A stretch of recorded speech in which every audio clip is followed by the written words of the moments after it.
बापाच्या जीवात जीव राहत नाही, त्याला वाटतं आपल्या मुलीच्या बाबतीत काहीतरी अनुचित घडेल की काय, ही शंका निर्माण झाली आणि याला आपण प्रगती आणि पुढे जाणं म्हणतोय. भांडवलशाही व्यवस्थेनं सर समूहानं राहणाऱ्या माणसाला तोडण्याचं काम केलं. समूहानं राहणारा माणूस जेव्हा एकटा एकटा एकटा एकटा राहायला लागतो त्यावेळेस भांडवलशाही व्यवस्थेचं काम पूर्ण होतं, कारण त्याच्या गरजा बदलतात आणि बदललेल्या गरजा पूर्ण करणं हे नव भांडवलदारांचं किंवा भांडवलशाही व्यवस्थेचं काम आहे. आणि त्यांनी आम्हाला कधी विभक्त केलं हे आमच्या लक्षात देखील आलं नाही. शिक्षणानं माणूस शहाणा व्हायला पाहिजे होता, तो समृद्ध व्हायला पाहिजे होता, माणसं अधिक जवळ यायला पाहिजे होती, एकमेकावरती त्यांनी विश्वास टाकायला पाहिजे होता. पण मीही आत्ता बघतोय ग्रामीण भागातनं शहराकडे आल्यानंतर सर साखरेच्या डब्याला मुंगळे येत होते ना, हो साखरेच्या डब्याला मुंगळे येत होते ना, घरात कधीतरी मुंग्या येत होते ना. आता आम्ही आमच्या घराच्या बाहेर परशा घातल्या, मग गटारापर्यंत आमच्या भिंती आल्या, मुंगळ्याला देखील आम्ही आत यायला बंद केलं. किती दिवस आम्ही असं बाहेर ढकलू या सगळ्या व्यवस्थेला. मग न दिसणारा कोरोनासारखा एखादा जंतू आला की तो आपली ताकद दाखवून देतो. ही पृथ्वी माणसाला आंदण नाही दिली, या पृथ्वीवरती आपला जेवढा अधिकार आहे तेवढ्या ह्या पशुपक्ष्यांचा आणि कीटकांचा आहे. 10,000 मुंग्यांच्या प्रजाती आहेत या पृथ्वीवरती. आम्ही किती स्वार्थी वागणार आहोत, किती या सगळ्या घटकांना बाहेर आपण काढणार आहोत. हे कशामुळे झालं तर शिक्षणातून आलेली व्यक्तिकेंद्री पद्धत. व्यक्तिकेंद्री पद्धत म्हणजे काय, मी माझं माझ्यासाठी आणि माझ्या पुरतं, मला मिळालं, माझं काम संपलं की जगाचं काय होतंय याच्याशी माझं देणं घेणं नाहीये.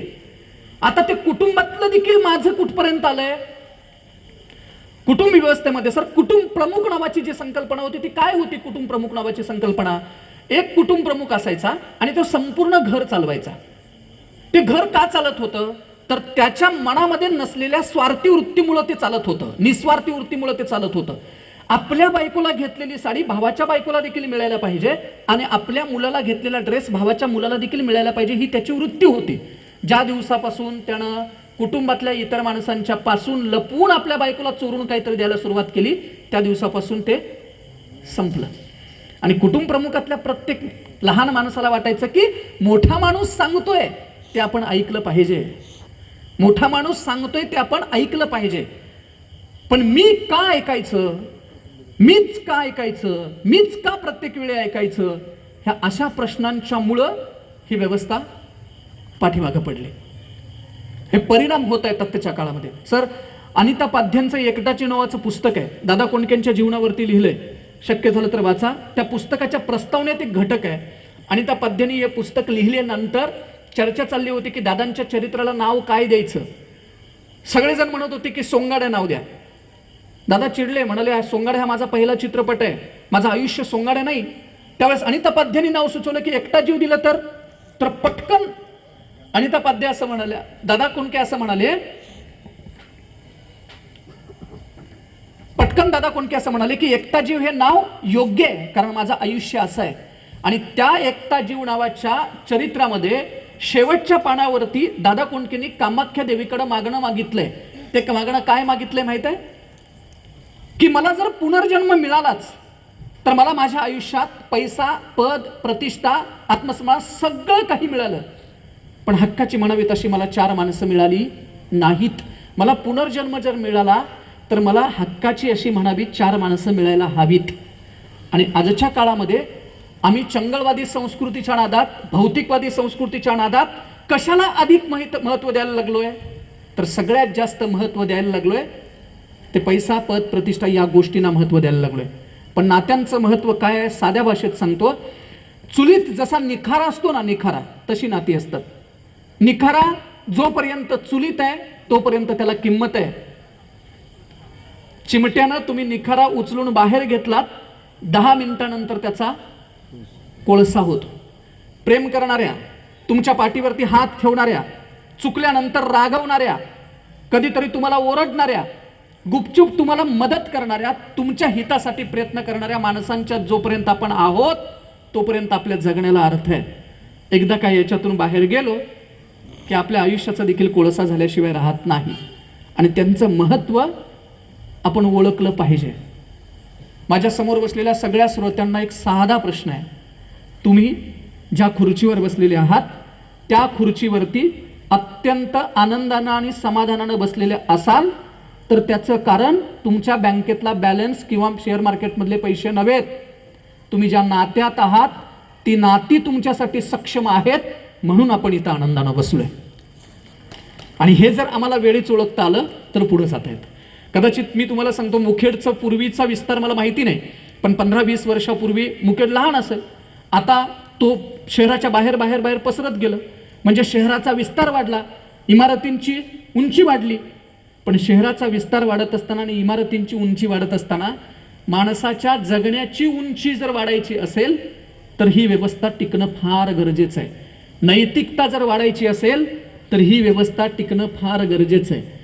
कारण नैतिकतेचं अधपतन कशामुळं होतं, तर नैतिकतेचं अधपतन होतं नात्यांच्या मध्ये विसंवाद वाढला की, जवळच्या माणसांच्या मध्ये विसंवाद वाढला की नैतिकतेचं अधपतन होतं. नैतिकता संपते आणि ती संपू नये असं वाटत असेल तर आम्हाला ते काम करावं लागेल. तुम्ही म्हणाल कसं काय, आत्ता बोलता बोलता मी म्हणालो होतो ना भौतिकवादी संस्कृती, पैसा वगैरे. हक्क सोड पत्रावरती सहीची किंमत वाढली आहे यांनो, बरोबर आहे ना. मी अधिकारावर बोलत नाही बरं का, मी या विचारांचा आहे की पुण्यामध्ये प्रवीण शिंदे नावाचा एक मुलगा आहे ज्यानं आपल्या पत्नीला नोकरी करता यावी म्हणून स्वतःच्या नोकरीचा राजीनामा दिलाय. मी या विचारांचा आहे की माझ्या पत्नीनं कधीही वडाच्या झाडाची पूजा केलेली नाही, तिला कराव्या असा माझा अजिबात अट्टास नाही. मी या विचारांचा आहे. पण तुमच्या हक्क सोड पत्रावरच्या सहीची किंमत महाग झाली आणि जर जमीन हायवेला असेल तर वाद 15 वर्ष कोर्टात आहे, 20 वर्ष कोर्टात आहे. बरं, परिणाम काय आहे, हक्क सोड पत्रावरच्या सहीची किंमत वाढले, पोरांना मामाचा गाव बंद झालाय ना, जो कट्टप्पा म्हणालो ना तो सुरू झालाय. मग आम्ही गुरुबंधू नावाच्या नवीन प्रक्रिया सुरू केले. ते काय प्रक्रिया त्याच्याकडे जात नाही, पण रक्ताची नाती, जवळची नाती, हक्काची नाती बाजूला गेलीत. कशामुळं, हे कोर्टात वाद उभे आहेत म्हणून. राखीला भाऊ येत नाहीये, घर पारकं झालंय, त्याच्याबद्दल आपण काय करणार आहोत, त्याच्याबद्दल आपण काय बोलणार आहोत. या गोष्टींचा जर अडसर आपल्या समृद्ध जगण्यात येत असेल तर तो अडसर बाजूला करायला पाहिजे. पण आम्ही अडसर कुरवाळतो आहोत, त्याला जपतो आहोत आणि हे प्रश्न मोठे करतो आहोत. संवेदनशीलता नावाचं मूल्य, समाजातलं हे संवेदनशीलता नावाचं मूल्य कशामुळं हरवलं. मी धाडसानं सांगतो, कुटुंब व्यवस्था हरवली, नाती हरवली, एकमेकांच्या वरचा विश्वास हरवला, त्यानं संवेदनशीलता नावाचं मूल्य हरवलंय. तुम्ही म्हणाल संवेदनशीलता म्हणजे काय, आदिवासी समाजामध्ये एक प्रथा आहे, त्या प्रथा काय आहे सांगतो. एखाद्या महिलेचं, आदिवासी समाजात जेवढी स्त्रियांना मान सन्मान आणि प्रतिष्ठा आहे तेवढी आपल्या समाजात नाहीये. ते आपल्या स्त्रियांच्याकडं खूप समानतेच्या पातळीनं बघतात. तिथं सहवेदना नावाचा शब्द आहे. तो सहवेदना असा आहे, आपल्या पत्नीचं बाळंतपण जर पलीकडच्या खोलीमध्ये होत असेल आणि जर ती विव्हळत असेल, ओरडत असेल, तिचा आवाज रडत असेल तर तिच्या नवऱ्यानं बाहेरच्या खोलीमध्ये ती जेवढं रडते, जेवढं विवळते, जेवढं ओरडते तेवढ्या ताकदीनं ओरडायचं, विवळायचं, रडायचं. याला सहवेदना म्हटलं जाते. म्हणजे तिला ज्या वेदना होत आहेत त्या वेदना त्याला झाल्यानंतर त्याला बापपणाची जाणीव होईल म्हणून त्या संवेदना महत्वाच्या आहेत. आता ह्या संवेदना कुठून शिकवल्या होत्या मला आठवतंय, इंद्रजित भालेराव सरांची ती कविता पण आहे आणि तो आशय संपूर्ण महाराष्ट्रात सारखा आहे. माझ्या घराच्या समोर सर अंगण होतं, ते अंगण सारवलेलं, मध्ये तुळशी वृंदावन, कोपऱ्यात कुठंतरी आजी सुपातनं तांदूळ पकडत बसलेली असायची. ते मुठभर तांदूळ अंगणात फेकायचे, चिमण्या यायच्या, कोंबड्या यायच्या, ते तांदूळ वेचायच्या. कधी जर मी अंगणात नखे काढत बसलो, नखे, आणि जर नखं कधी अंगणात टाकली तर माझी आजी मला म्हणायची अंगणात नखं टाकू नको. मी तिला म्हणायचं काय होतंय का अंगणात नखं टाकली तर ते म्हणायचे अरे तांदळाच्या दाणे 4 टाकलेत, तुझं जे नख आहे ते तांदळाच्या दाण्यासारखं दिसतं. एखाद्या चिमणीनं, कोंबडीनं तांदळाचा दाणा समजून तुझं जर नख खाल्लं तर चिमणीची आतडी खूप नाजूक आहेत, चिमणी मरेल. कळालं नाही त्यावेळेस काय म्हणते नेमकं ती म्हणायची नखं टाकू नको इथं. मी तिला वारंवार विचारून पण ती उत्तर द्यायची. मला समजायचं नाही की चिमणी कशी काय मरेल, तर ती सांगायची की अरे आतडी खूप नाजूक असतात. आता हे त्यावेळेस नाही कळालं. महाविद्यालयात शिक्षणासाठी गेलो सर, शिक्षण घेत असताना एन्व्हायरमेंट एज्युकेशनचे प्रोजेक्ट होतात, पर्यावरणाचं आपण रक्षण केलं पाहिजे. मग हे पर्यावरणाचं जे रक्षण केलं जात आहे आणि आजी जे करत होती त्याच्यात काय फरक आहे. पूर्वीची माणसं जे जगत होती, जी संवेदनशीलता नावाचं मूल्य पुढच्या पिढीकडे देत होती, त्या आणि आजच्या पिढीत काय फरक आहे तर थोडंसं समजावून सांगतो. दांभिकता नावाची गोष्ट नात्यात वाढले आणि त्यामुळं संवेदनशीलता मूल्य हरवले. दांभिकता म्हणजे काय, दाखवणं, फक्त दाखवणं, आतनं बेंबीच्या देठापासून नाही, दाखवायचं फक्त. कसं ते सांगतो. दरवर्षी ग्रामपंचायतीच्या वृक्षारोपणाचा कार्यक्रम जो आहे ना, त्याला दांभिकता म्हणायचं. फोटो पुरतं झाड, झाडाचा फोटो झाला की झाडाचा नाही आपला संबंध संपला. पुन्हा पुढच्या वर्षी त्याच खड्ड्यात झाड जगलं. ग्रामपंचायतीनं लावलेली झाडं पाठक सर जर जगली असती तर वेगळं काही करायची गरज नव्हती, काही करायची गरज. पण तो कार्यक्रम आता नात्यातही आलाय. आजी चिमणीसाठी तांदूळ टाकत होती आणि दिवसाचे आमच्या घराचे दारं बंद झालेत. स्वतःच्या दारातल्या रांगोळीची रेष पलीकडच्या दारात जाऊन चालत नाही. या घरातली चूल पलीकडच्या घरातल्या विस्तवानं पेटायची आणि या घरातलं जेवण पलीकडच्या घरातल्या भाजीनं पूर्ण व्हायचं. तिथं पलीकडच्या घरातल्या मुलग्यानं दिवसा आत्महत्या केली तर अलीकडच्या घराला वेदना देखील होत नाहीत. कुकरच्या शिट्ट्या जोरजोरात वाजतात. माझ्या समोर असलेल्या सगळ्यांना विचारतो, शाळेमध्ये तुम्ही शिकत होतात, हायस्कूलमध्ये जात होतात, एखाद्या दिवशी जर डबा विसरला तर काय केलं? काय केलं डबा विसरला तर? मित्राच्या डब्यामध्ये जेवलात. उलट त्यानं त्या डब्याच्या झाकणामध्ये दिलेली भाकरी, इतर सगळ्यांनी दिलेली भाकरी, इतर सगळ्यांच्या पेक्षा आपला डबा जास्त झाला. खाल्लीत ना भाकरी? बरं, हे तिथं केलं.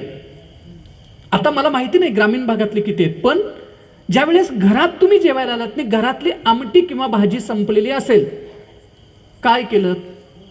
या प्रश्नाचं उत्तर असं आहे, मला तरी जेवढं माहिती आहे तेवढं सांगतो. मागितली, पलीकडे जाऊन भाजी मागितली. चटणी संपली तर आपण पलीकडे जाऊन घेतली उसने. बरोबर आहे ना? हे केलं होतं ना. आता कराल? आत्ता जर केलं तर पेपरला दुसऱ्या दिवशी लगेच, कारण किती पेपरला प्रसिद्धी येते हे आपण बघतोय ना. आपण हे करू नाही. जे भौतिकवादन म्हणजे मगाशी जे भांडवलशाही प्रक्रियेने केलं ना, ते हे केलं. माणसाचं माणसावर अवलंबून असणं हे त्यानं तोडलं, संपवलं. आणि तिथं काय जोडलं तर प्रतिष्ठा. इथं पाठीमागं पाण्याची बाटली ठेवले पाणी प्यायला. कदाचित तांब्यावरून पाणी ठेवलं असतं तर तांब्यातलं पाणी प्यायलोच असतो की. बाटली का ठेवली? कारण मी मान्यवर आहे ना. मान्यवर माणसं कशातली पाणी पितात? बाटलीत. बाटलीतल्या पाण्याला जोडली काय? प्रतिष्ठा. तसं माझ्या घरातली कुठलीही वस्तू कधीही संपणार नाही. या गोष्टीला काय जोडलंय? प्रतिष्ठा. मी शेजाऱ्याच्याकडे कधी काही मागणार नाही. ह्या सगळ्या गोष्टी ही व्यवस्था हरवायला कारणीभूत आहेत. संवेदनशीलता याच्यामुळे संपली. दुसऱ्या विषयीच्या भावना संपल्या. मला कुणाची तरी गरज लागू शकते आणि माझी कुणाला तरी गरज लागू शकते, हे संपलं. आता परिस्थिती अशी आहे की आमचं दाखवणं कसं वाढलंय सांगतो. माझी आई आहे ना, मी कोल्हापूरपासून 50 किलोमीटर अंतरावरती राहतोय. माझी आई शेती करते, वडील शेती करतात. माझी आई एखाद्या पेशंटला जर बघायला दवाखान्यात कुठल्या गेली तर ती 2 पदार्थ घेऊन जायची. ती काय पदार्थ घेऊन जायची? सर, माझ्या शेतात जुंधळे जिरगे नावाचा एक तांदूळ पिकतो, ती घरात खायला एक पट्टी करायची, एक ओपा करायची, म्हणजे सणावाराला ते करता येईल म्हणून त्याच्यामध्ये ती शेणखत घालून करायची. आणि ते भाताचं पीक वरती आलं ना तरी त्या शेतात सुगंध यायचा. घरात शिजवलं की 4 घरामध्ये तो सुगंध जायचा. आता ते पोत्यावर शेंट मारून विकली जातात सर दुकानातनी. म्हणजे जे तुम्ही सुगंधित तांदूळ म्हणताय ते सेंट मारलेलं तांदूळ असतं. माझी आई तो तांदूळ पिकवायची आणि ती म्हणायची की एखाद्या बाळंतीण स्त्रीनं तुपातनं जर हा खाला तर तिच्या तब्येतीसाठी खूप चांगला असतो, एखाद्या पेशंटनं तसा खाला तर खूप चांगला असतो.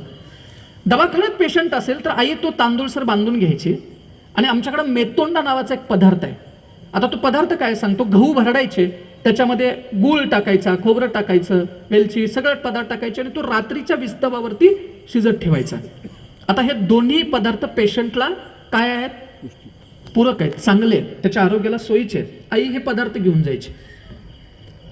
हा बिस्किट पुडा मध्ये कधीपासून आला हे आजपर्यंत मला कळालं नाही.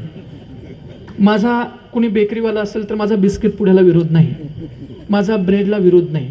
विरोध कशाला आहे ते सांगतो. आम्ही सुशिक्षित, पदवी काय? D.Ed, B.Ed, M.Ed, MSc सगळ्या पदव्या. दवाखान्यात ऍडमिट पेशंटला ब्रेड कसं काय नेऊ शकतो आपण सर? ज्याला पोट बिघडले म्हणून ते 4 दिवस ऍडमिट आहे. पोट बिघडलेल्या पेशंटला ब्रेड घेऊन आपण बघायला जातोय. म्हणजे आपली इच्छा काय आहे? ते घरला यावं का बातमीच फक्त यावी? हे का करतोय आपण त्याचं कारण सांगतो. दांभिकता. आपल्याला पेशंटशी देणं घेणं नाही, काडीचंही देणं घेणं पेशंटशी नाही. आपल्याला फक्त एवढंच पाहिजे ते दवाखान्यात असताना मी बघायला गेलो आणि हे पाहुण्यांना सगळ्या कळालं. आणि तुम्ही बघायला जायच्या अगोदर जर समजा ते मेलं तर ते मेलही याचा त्रास होत नाही, त्रास याचा होतो मी बघायला जायच्या आधी मेलं. आता पाहुणे मला काय म्हणतील, म्हणजे त्या पेशंटशी आपला जिव्हाळा किती आहे बघा, प्रेम किती आहे बघा. आपण ते बघायला जातो आणि महिला वर्गांची माफी मागून आपण बघायला ज्यावेळेस पेशंटला जातो त्यावेळेस काय करतो, एखाद्या घरी जर पेशंटला बघायला गेलो तर आपण काय करतो, पेशंट बरोबर आपला संवाद कमी आहे सर. किचनला परिशी कुठली आहे, कबशा कुठल्या कंपनीच्या आहेत, ट्रॉली कुठली आहे, डिश कुठल्या चांगल्या आहेत. आणि येता येता पेशंटला म्हणायचं काळजी घे आमचा एक पाहुणा ह्यानंच मेलाय, म्हणजे ते जगतच नाही. आपल्याला त्याच्या जगण्याशी देणं घेणं नाहीये. आणि ही दांभिकता इतकी वाढली की आम्हाला माणसांच्या वरती प्रेम करायला पाहिजे. मी वाक्य परत एकदा म्हणतोय, वस्तू वापरायला पाहिजेत आणि माणसांच्या वरती प्रेम करायला पाहिजे. आम्ही माणसं वापरायला लागलो आणि वस्तूंच्या वरती आमचं प्रेम जास्त आहे, प्रचंड वस्तूंच्या वरती प्रेम आहे. म्हणजे मी कुठं गुंटावर जमीन घेतली, कुठं बंगला बांधला, किती घरामध्ये वस्तू आणल्या, याच्यावरती जास्त आमचं प्रेम आहे. घरातल्या लहान मुलानं एखादी वस्तू तोडली तर त्या लहान मुलाला तोडलेल्या वस्तूच्या किमतीवरती त्याचा मार अवलंबून आहे. किंमत जर इम्पॉर्टंट असेल तर तेवढा मार त्याला दणके दिले जातात. त्या वस्तूच्या किमतीवरती त्या प्रेम अवलंबून आहे, मार अवलंबून आहे. या गोष्टी आपण करतो आहोत घरातल्या.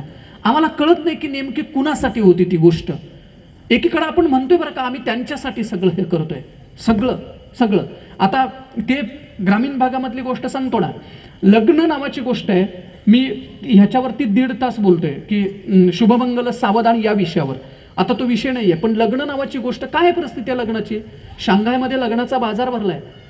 मला वाटतं सीमाताई कोणतरी आहेत, ॲडव्होकेट आहेत, त्यांनी डिव्होर्स कार्ड नावाचं एक ॲप आणलंय. म्हणजे तुम्हाला वकिलांच्याकडे जायची देखील गरज नाही, ॲपवरती तुम्हाला डिव्होर्स घेता येतो. ॲपवरती काही लोक हसाले तिकडं, वापर करू नका.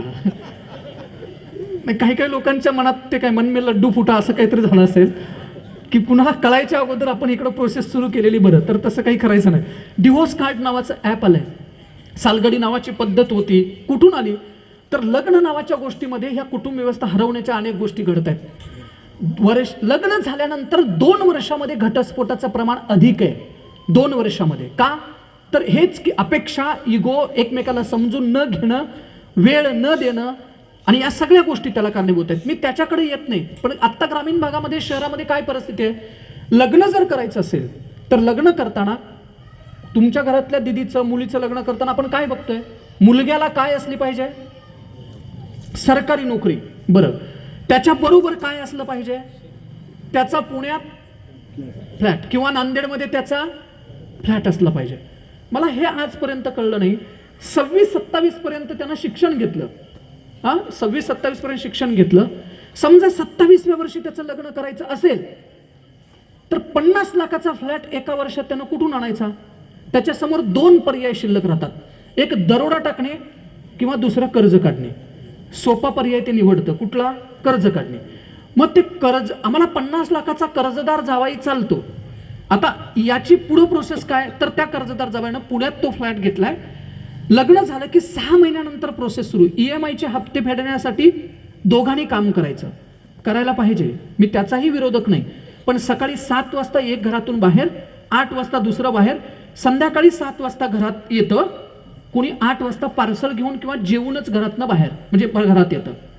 इथपर्यंत हे ठीक. सर याच्यानंतर अशी परिस्थिती आहे, जर या जोडप्याला बाळ झालं की काय प्रोसेस सुरू होते बघा. पाहुण्यात जी आजी गेल्या 10 वर्षात मेले का जिवंत हे बघितलं नव्हतं, ती पाहुण्यातली एखादी आजी शोधून काढायची. कशासाठी, बाळाला घ्यायला. तिच्या राकुंडीचा प्रश्न जागतिक होतो. शहरात गेले की राकुंडी माहिती ना, तुमच्याकडे काय म्हणतात मला माहित नाही, ती खिडकीजवळ गेले की तिला चक्कर येते. अशी एखादी आजी इनोवात घालायची, शहरात आणायची, त्या बाळाला घ्यायचं. आणि ज्यांच्याकडे आजी नाही त्यांच्यासमोर पर्याय शिल्लक राहतो, पाळणा घरात बाळाला घालायचं. बाळ पाळणा घरात, आई एकीकडं, वडील एकीकडं, आणि 50 लाखाच्या फ्लॅटला दिवसभर कुलूप. तो का घेतला हे माहिती नाही. मग संध्याकाळी त्या बाळाच्या बाबतीतली जडणघडण बघा. ते बाळ रडलं की पाळणा घरातली ती दाई सांगते, रडला तर बघ बापाला फोन करीन, खाल्लं नाही तर बघ तुझ्या आईला फोन करीन. त्या लहानपणापासून मुलाच्या डोक्यामध्ये एक गोष्ट बिंबते, कुठली? आई आणि वडील बहुतेक हिटलर आहेत. ते खऱ्या आईला मॅडम म्हणतं, सांभाळणाऱ्या दाईला आई म्हणतं, आणि मॅडमला वाटतं की म्हातारपणात ह्यानं श्रावण बाळ झालं पाहिजे, माझी सेवा केली पाहिजे, माझ्या जवळ राहिलं पाहिजे. भावना विकसित होण्याच्या काळात आम्ही मुलांच्या सोबत नाही आहोत. संस्कार विकसित होण्याच्या काळात आम्ही त्यांच्या सोबत नाही आहोत. ज्यांच्या आयुष्यामध्ये आजी आजोबांचा हात मिळाला, मामांसारखे आदर्श मिळाले, नात्यातली माणसं डोळ्यासमोर उभी राहिली, त्या कुटुंबातल्या मुलांच्याकडे एकदा बघा, तुमच्या लक्षात येईल त्यांचं जगणं समृद्ध झालंय. आणि ज्यांना फक्त आणि फक्त अशा गोष्टी बघता आल्या, आईवडिलांच्या पासून जी दूर राहिली, त्या मुलांचं भवितव्य काय? आणि आम्ही लागलोय पाठी कुठल्या? तर ह्या गोष्टींच्या पाठीमागे लागलोय. मग आमचा पुन्हा प्रश्न असा असतो, काय माहिती आहे का, जर त्यातला एखादा मुलगा व्यसनी झाला, चुकला, तेही प्रयोग झालेत बरं का मानसशास्त्रात तेही प्रयोग झालेत. 40 लोकांच्या वरती 25 वर्ष एका शास्त्रज्ञांनी प्रयोग केलाय की जी मुलं अशी वाढतात त्यांच्या आयुष्यात काय घडतं. एकाकी वाढणारी मुलं ही व्यसनाधीन झालेत, त्यांचे घटस्फोट झालेत, ती गुन्हेगार झालेत. मग एखाद्या आई वडिलांना जर विचारलं ना की हे असं कशासाठी, एखादा मुलगा चुकला, मुलगी चुकली, की आई वडील काय म्हणतात माहिती आहे, कुणासाठी करतोय आम्ही हे सगळं? म्हणजे बंगला, गाडी, घर, त्यांनी काय अर्ज केलाय तुमच्याकडं? हे जर दिलं तरच तुम्ही आमचे आई वडील आहात. आम्ही जे पाहिजे आहोत ते देत नाही आहोत कुटुंबात. मी परत एकदा हे वाक्य म्हणतोय, कुटुंबाला, नात्याला जे पाहिजे आहोत ते आम्ही देत नाही. आणि कुटुंबात आणि नात्यात काय पाहिजे आहे? वेळ. आणि आम्ही तो द्यायला तयार नाही, अजिबात वेळ द्यायला तयार नाही. 3 वर्षाचं बाळ असेल, घरामध्ये असेल, तुम्ही दिवसभर काम करून बाहेर आलेला असाल, उमऱ्याच्या आत प्रवेश केल्या केल्या 3 वर्षाचं बाळ असं पळत येतं आणि मिठी मारतं. वडील एका मिनिटात म्हणतात, थांब ना रे 2 मिनिटं, कपडे तर काढू दे. एका मिनिटात जगातला सर्वोच्च आनंद तुम्ही गमावला, जगातला सर्वोच्च आनंद गमावला, कारण आम्ही त्यांना वेळ देत नाही. काही माणसांच्या घरातले आत्ताचे प्रयोग सांगतो.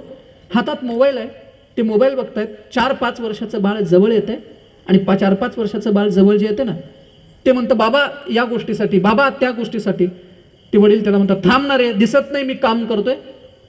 त्याला चांगलं कळतंय तुम्ही रील्स बघताय, फक्त ते टप्प्यात आलं की कार्यक्रम करणार आहे, तोपर्यंत बोलणार नाही. आता ते कमकुवत आहे, ते विरोधात बोलू शकत नाही आता, पण त्याला हे पक्क माहिती आहे तुम्ही रील बघताय. आणि आम्ही त्याच्याबरोबर धडधडीत काय बोलतोय? खोटं बोलतोय. नो खरं सांगा, आपल्या घरातला हा प्रश्न नाही आहे, जेवताना डाव्या हातात मोबाईल आहे, ते तुमच्याबरोबर बोलत नाही आहेत, आणि तुम्ही त्यांना काय म्हणता माहिती आहे, आत्ता तरी ठेवा ना हो मोबाईल, द्या ना इकडे लक्ष. आम्ही नात्यात वेळ देत नाही आहोत, अजिबात वेळ देत नाही आहोत. आमच्या जवळच्या माणसांना आम्ही वेळ देत नाही आहोत. आणि आम्ही बांधलोय कशाशी? तर आभासी जगाशी आम्ही जास्त बांधलो गेलोय.